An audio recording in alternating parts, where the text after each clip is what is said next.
This feels like a good time, a good week to maybe do a pulse check on the Blues fans and the listeners here on the pod because it was a roller coaster of a week for the St. Louis Blues. Welcome into another edition of the Blues Breakdown podcast. And yeah, I mean, there's a lot to talk about this week. The first week, which the Blues didn't have a winning record in the week, we had some injuries.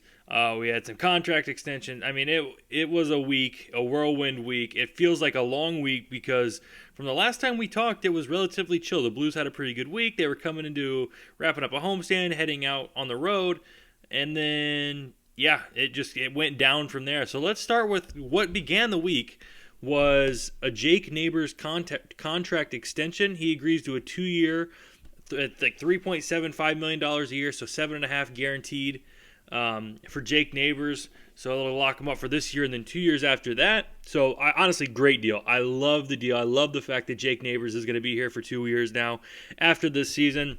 It kind of puts to bed all the offer sheet rumors. Oh, well, Edmonton's going to come after these guys and do this, and that. So I think it was good to get it locked down, and it seemed like once he got locked up, he's been playing a lot better. He has what, I think, he leads the team in 4 goals now, but I think he's got all 4 of those goals in the last 5 games. So good to see Jake Neighbours starting to heat up. He's starting to show that goal scoring ability that everybody knew was there.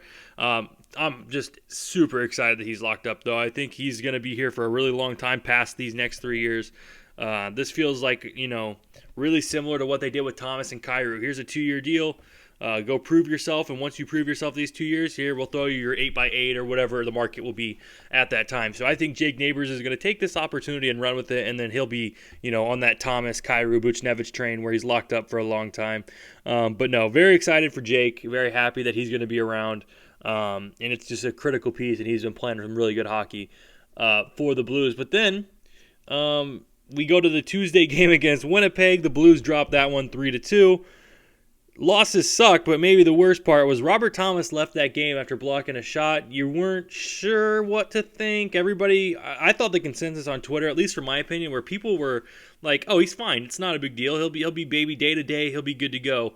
So after that game, Bannister, no update. You'll get an update tomorrow. He's having x-rays that night after the game. Wednesday morning, it comes out that Robert Thomas has a fractured ankle and he's out 6 weeks. So it's just like the Blues that felt like they were getting to their game, they were playing good hockey, and then bang, Robert Thomas is out for 6 weeks. And from Wednesday to in 6 weeks, I believe it was about December 4th, it'll be when he's reevaluated. Just a massive loss for the Blues. And it's one that I feel like it's hard to even put into words of how big of a loss that is. I mean, it's your top line center. It's probably your best player, one of your best players, depending on how you feel about Kyrou or Neighbours or Booch or Broberg right now or whoever. But, I mean, just a massive, massive loss for the St. Louis Blues to lose Robert Thomas. And you kind of saw the lines being juggled. Schenn goes up to that top line. They keep Booch and they put Kyrou back down with him. And that's where Kyrou's looked the best. I absolutely think that they have to keep Jordan Kyrou with Pavel Buchnevich long-term as long as Buchnevich is at center. Because Kyrou is all volume, just shots with Thomas, no production. I think 1 point with Thomas and like 16, 17 shots on goal. And then when he's with Buchnevich, he's got like 5 shots on goal, 6 shots on goal, but he's I think got all 3, or does he have 2 goals? I think he has 2 goals this year. Both of his goals are when he was on a line with Buchnevich. He's got, I think 6 or 7 points. So it just feels like that is the pair there for that line. And then Dylan Holloway slots in that third line center role where he was on the wing with Schenn and Joseph, but now Schenn goes up every now and then to center that top line, and then Faksa, continues his role there on the fourth line. But it's a lot of line juggling for Drew Bannister, and really, like, it's just going to take that next man up mentality at this point. I don't think the Blues need to go and try to acquire a second line center or a young third line center or whatever. Just take what you got in-house. The December 4th will be here before you know it. Just keep your head above water to that point. And, hey, they did that. They go into the game Thursday night in Toronto facing Craig Berube for the first time.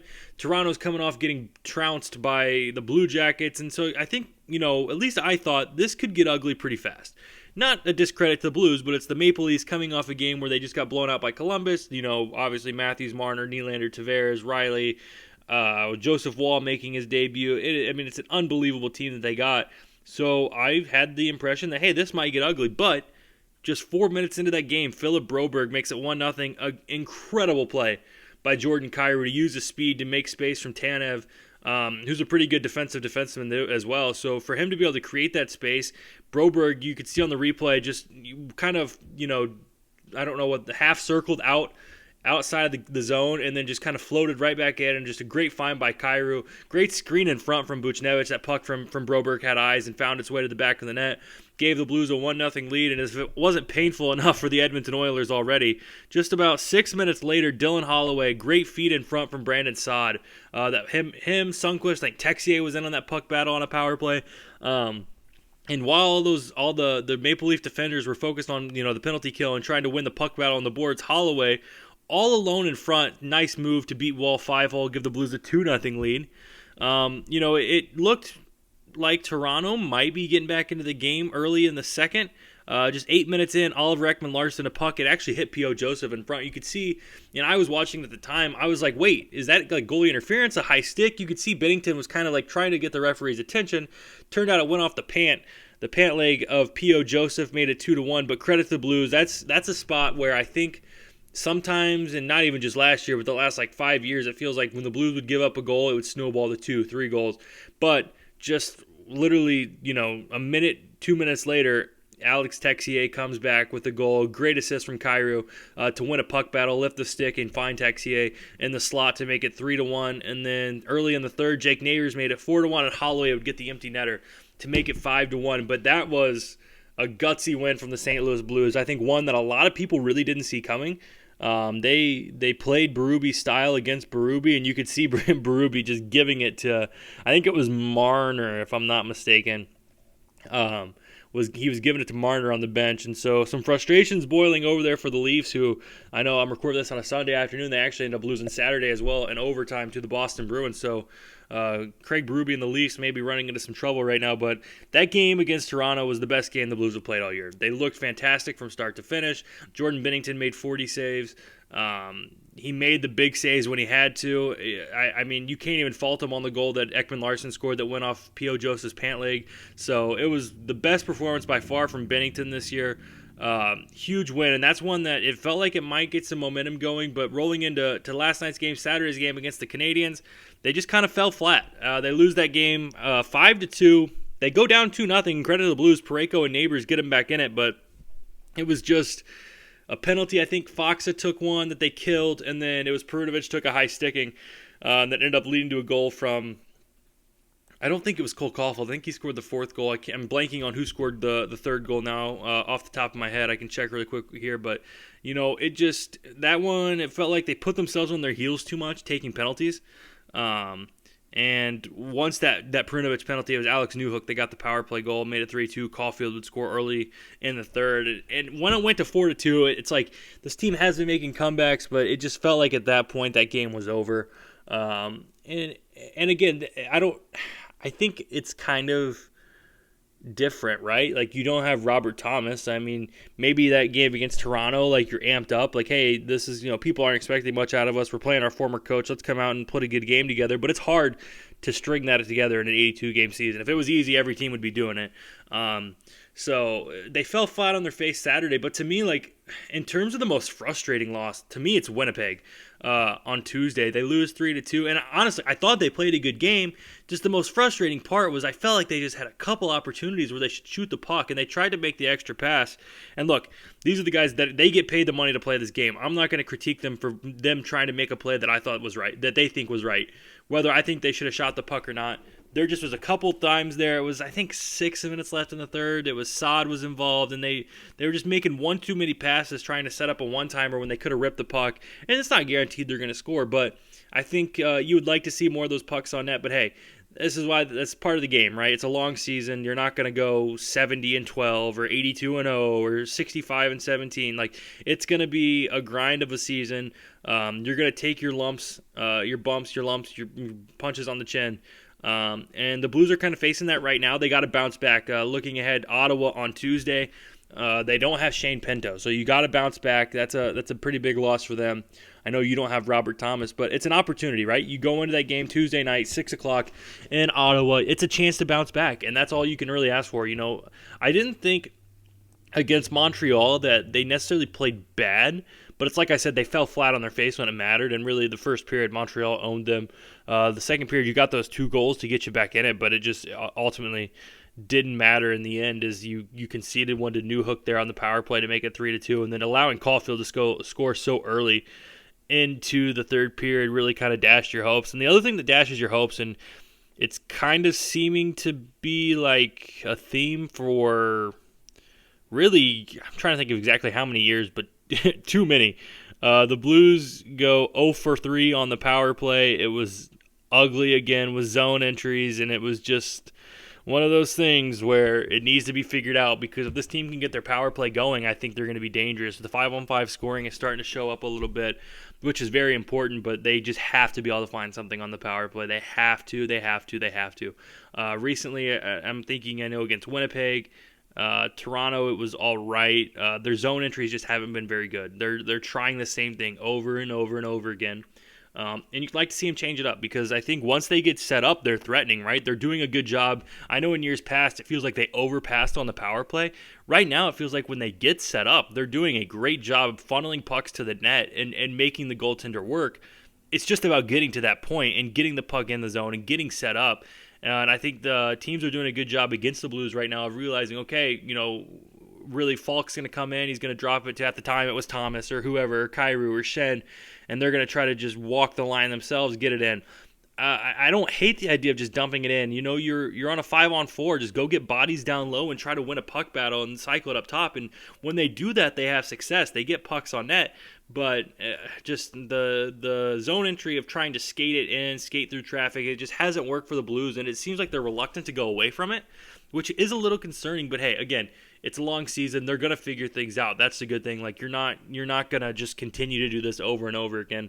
You wouldn't think. So I do think there are some encouraging signs. I still feel really good about this team. I know without Robert Thomas, it's going to be tough, but I think it's right now, just keep your head above water. Just keep yourself around the playoff chase come December, and I think you give yourself a good chance because you got a good goalie duo in Binnington and Hofer that have been playing pretty well. Hofer's probably played a little bit better than Binnington to start this year, but just keep it around. Just give yourself a chance, and things will work itself out with Robert Thomas coming back. And obviously the hope is maybe when that reevaluation comes on around December 4th, that things work out and maybe he's back pretty soon after that. But like we mentioned, we go to Ottawa Tuesday, to Philly on Thursday, and then I